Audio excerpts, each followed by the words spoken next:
ជំរាបសួរពុកម៉ែបងប្អូនទាំងអស់គ្នាថ្ងៃហ្នឹងគឺក្រោកពីព្រលឹមតិចហើយដើម្បីមកស្ងោរខ្ចៅផ្ញើទៅ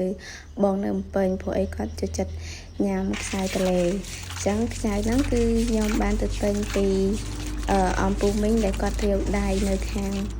ខ្ញុំគឺដើម្បីយកមកស្ងោរឲ្យបងនៅភ្នំពេញហើយគឺស្ងោរម្ដងមិនមែនតិចមកកំប៉ុងពីកំប៉ុងទេគឺស្ងោរម្ដងមកស្ពេចត្រូវបងប្អូនព្រោះគាត់ចូលចិត្តញ៉ាំខ្ចៅហើយពេលខ្ចៅរកបាននោះគឺសិតតែដែរអញ្ចឹងគឺខ្ញុំយកមកលាងសម្អាតជាមួយនឹងទឹកត្រាំទុកមួយយប់ដើម្បីឲ្យស្អាតបែបហ្នឹងហើយបានយកទៅស្ងោរហើយចំពោះការស្ងោរខ្ចៅគឺខ្ញុំត្រឡប់ដាក់ជាមួយនឹងស្លឹកក្រូចសើចដើម្បីឲ្យរសជាតិខ្ចៅហ្នឹងកាន់តែឈ្ងុយឆ្ងាញ់ឲ្យរសជាតិខ្ចៅកាន់តែឈ្ងុយហើយខ្ញុំយកស្លឹកក្រូចសើចមកលាងសម្អាតបន្ទាប់មកខ្ចៅដែលខ្ញុំបានលាងហើយគឺខ្ញុំដាក់ឲ្យស្រស់ទឹកបន្តិចហើយខ្ញុំយកមកលាយគ្រឿងជាមួយនឹងម្សៅស៊ុបចុងភៅដែលជាមោទនភាពម្សៅស៊ុបជាតិរបស់ខ្មែរយើងហ្នឹងគឺម្សៅស៊ុបហ្នឹងគឺធ្វើឡើងពីសាច់មាន់ហើយរសជាតិរបស់ម្សៅស៊ុបហ្នឹងគឺឆ្ងាញ់មែនតើហើយខ្ញុំបានទិញសាកប្រើដោយសារតែបងថ្លៃរបស់ខ្ញុំគឺគាត់លក់ម្សៅស៊ុបហ្នឹងហើយក៏គាត់ថាល្អប្រើអញ្ចឹងក៏ខ្ញុំទិញពីគាត់3កញ្ចប់មកប្រើគឺរសជាតិគឺឆ្ងាញ់ម្សៅស៊ុបហ្នឹងបន្ទាប់ពីហ្នឹងមកគឺខ្ញុំដាក់ជាមួយនឹងប៊ីចេងតិចដើម្បីឲ្យរសជាតិខ្ចៅហ្នឹងវាកាន់តែឆ្ងាញ់ហើយជាមួយនឹងរំដេងដែលម៉ែរបស់ខ្ញុំគាត់បានកោសយកមកចាត់ហាដើម្បីងាយស្រួលនៅក្នុងការធ្វើម្ហូបនៅពេលដែលយើងធ្វើម្ហូបទៅគឺយើងមានរំដេងនៅផ្ទះស្រាប់ប្រចាំត្រូវទៅជីកអីច្រើនអញ្ចឹងណាបងប្អូនហើយបន្ថែមជាមួយនឹងម្សៅស៊ុបបងប្អូនមើលម្សៅស៊ុបមើលសបល់ម្សៅស៊ុបហ្នឹងទៅគឺ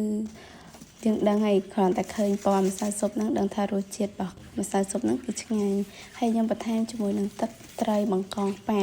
ពេលដែលខ្ញុំស្ងោរខ្ចៅគឺខ្ញុំអត់ដែរប្រើជាមួយនឹងទឹកផ្អកទេខ្ញុំធ្លាប់សាកមួយទឹកផ្អកដែរអត់ឆ្ងាញ់ទេអញ្ចឹងក៏ខ្ញុំបដូរមកស្ងោរជាមួយនឹងទឹកត្រីអំបិលរ៉ូឌីហើយជាមួយនឹងប៊ីចេងហើយខ្ញុំដាក់គ្រឿងតែប៉ុណ្្នឹងទេគឺហើយជាការស្រេចជាមួយនឹងខ្ចៅមកធុងស្ពេកត្រូហើយខ្ញុំច្របល់វាឲ្យសព្វទុកឲ្យមកធុងដើម្បីចូលជាតិចាំខ្ញុំលើកដាក់ចូលនៅក្នុងឆ្នាំងដើម្បីយកទៅស្ងោរហើយការស្ងោរខ្ញុំក៏អត់បានកំណត់នាទីដែរគឺខ្ញុំមើលតែខ្ចៅពុះហើយ